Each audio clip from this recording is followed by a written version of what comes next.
Hey guys, this is Dave the Guitar Guy coming to you about 8 years after my little hiatus, but it's good to be back, and this time on an electric guitar, and I actually built this one myself.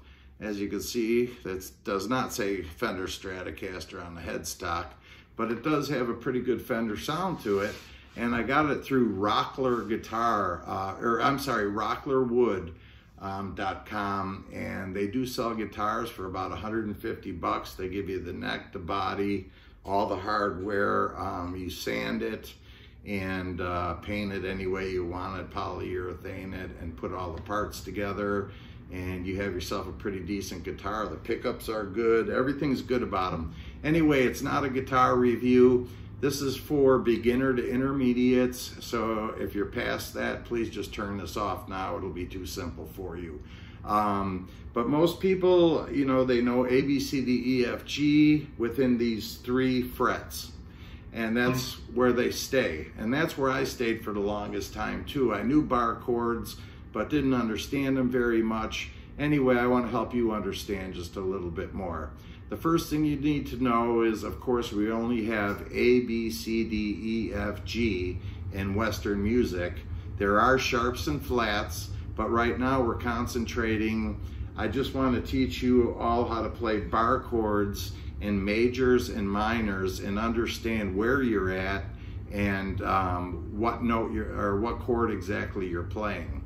So if you already know the fingering for most of these chords over here, let's just start with an E major, which would be, so that's basically the shape of your hand. These 2 fingers and this one, this finger being on the G string, these 2 fingers being on the A and the D string. So if you play them all with the open E, you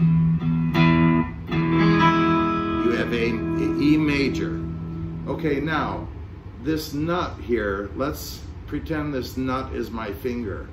So if I wanted to start playing bar major chords up the neck, I remember between E and F is only a half a step, and between B and C is only a half a step, and those are the only 2 times where it's a half a step. Everything else gets 2 frets.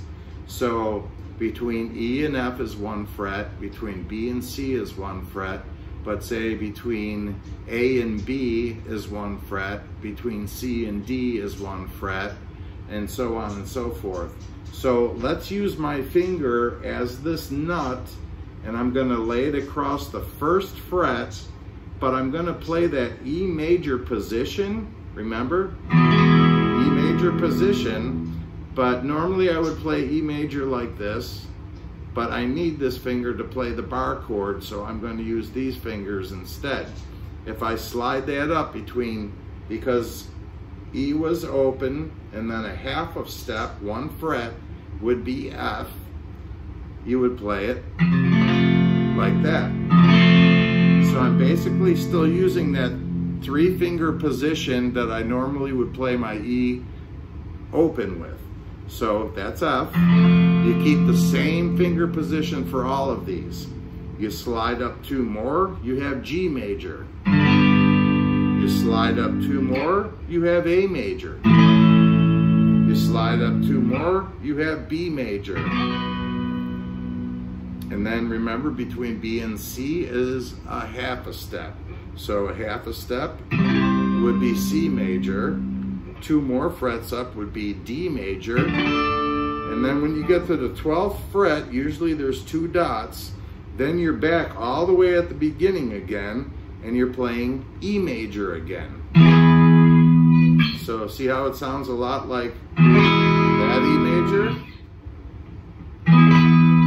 Okay? So if everybody kind of understands that, let's go to the next step. If you played an E minor, an E major, of course, is the 3 fingers, but if you took that 1st finger off and play it all the way open, now you're playing E minor.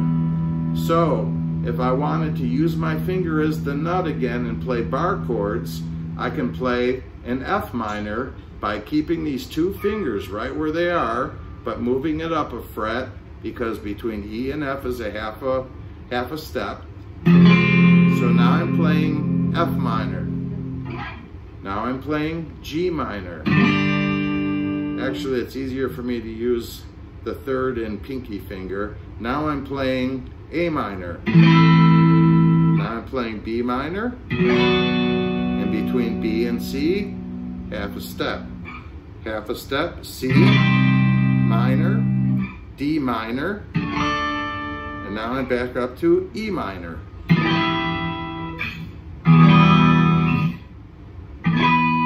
Okay, now let's move to the second string because we're done with E. Let's go to the A string. And now normally if you wanted to play an open A, you would either play it like this, or you would use all three fingers and play it like so. But if you're going to play the bar chords, I suggest you use the one finger like that. I use my third. And so between A and B is a full 2 frets. So you count 1, 2. So after A comes B. That's B major, and then between B and C is a half a step. That's C major. Between C and D is a full, so that's two frets. That's D. 2 more would be E. And you can play that open E there, because it's an E chord you're playing. Between E and F would be a half. So there's your F. And then F to G would be 2, 1, 2, G. Now 2 more, and I'm on the 12th fret, and I'm back to A again.